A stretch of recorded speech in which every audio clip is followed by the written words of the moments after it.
Sir, இப்போ பீகார்ல அந்த 65 லட்சம் பேரை நீக்கிற ஒரு விஷயம், இது தமிழ்நாட்டுல பீகார் வாக்காளர்கள் கிட்டத்தட்ட ஒரு 5 லட்சம் பேர் சேர்க்க போறதா சொல்றாங்க. இது எந்த அளவுக்கு பிரச்சனையா போகும் தமிழ்நாட்டுக்கு? இல்லைங்க, அது ரொம்ப தப்பா போகும். இப்போ மாநில பிரிவினை எதுக்கு?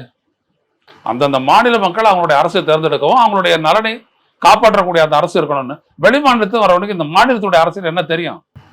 திமுகன்னு தெரியுமா? அதிமுகன்னு தெரியுமா? திகான்னு தெரியுமா? பெரியார தெரியுமா? அம்பேத்கர் யார தெரியும் அவனுக்கு? அவனுக்கு ஒன்னே ஒண்ணு தெரியும், தோ கத்துறானே மோடி, பிஜேபி, தாமரை. அவனே இங்க புழைக்க தான் வந்திருக்கிறான் 150-200 ரூபாய்க்கு. அவன்கிட்ட ஒரு 500 ரூபாய் கொடுத்தா அவன் நம்பால் ஆயிடுவான். இதுதான் அவங்களுடைய கணக்கு.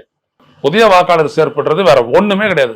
அவங்க வாக்காளர் கட்சி செய்யல, அது ஒரு கட்சிக்காக தேர்தல் ஆணையம் செய்துங்க, ரொம்ப அவ்வளவுதான். தமிழ்நாட்டு இந்த பிளானோட இறங்கியிருக்காங்களா? ஆமா, இன்னைக்கு சொல்லியிருக்காரு மறுக்கிறேன் அப்படின்ட்டு.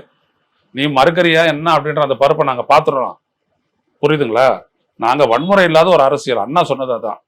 அண்ணா என்ன சொன்னார்னா, 5 கொள்கைகள் அண்ணா வழியில் அயராது உழைப்போம், ஆதிக்கமற்ற சமுதாய அமைப்பு, இந்திய திணிப்பை எந்த எதிர்ப்போம், வன்முறை தவிர்த்து வறுமை ஒழிப்போம், மாநிலத்தில் சுயாட்சி, மத்தியிலே கூட்டாட்சி. அதை நான் கடைபிடிக்கிறவன். ஜனநாயக கொள்கை தான். வன்முறை தவிர்த்து வறுமையை ஒழிப்போம். நீ வா, வறுமைக்காக நீ வர வா, போட தாராளமா. தேர்தலுக்கு முன்னாடி 3 நாளைக்கு முன்னாடி ஏறு ரயில போ. இப்ப இங்க இருக்கிற ஊருக்கு போறாங்களா ஓட்டு போட, நீங்க என்ன பண்ணுவீங்க? ஊருக்கு போறீங்களா? இங்கே போடுறீங்களா? இங்கதான் போடுறீங்க. என் ஆள்ல பல பேர் பாத்தீங்கன்னா வடசேரிக்கு போயிட்டு தான் ஓட்டு போடுவான். அங்கதானே எனக்கு ஓட்டு இருக்குது, நான் போட்டு வந்துடுறேன்ட்டு. ஓ, காசையும் வாங்கிட்டு ஓட்டோட சேர்த்து ஒரு 3 நாள் இருந்துட்டு அவர் வருவாரு. இப்படி இந்த நாடு முழுவதும் நடக்குதா இல்லையா? நீங்க வேணா பாருங்க, தேர்தலுக்கு ஒரு வாரத்துக்கு முன்னாடி டிரான்ஸ்போர்ட் எல்லாமே பயங்கரமா பிஸி ஆயிடும்.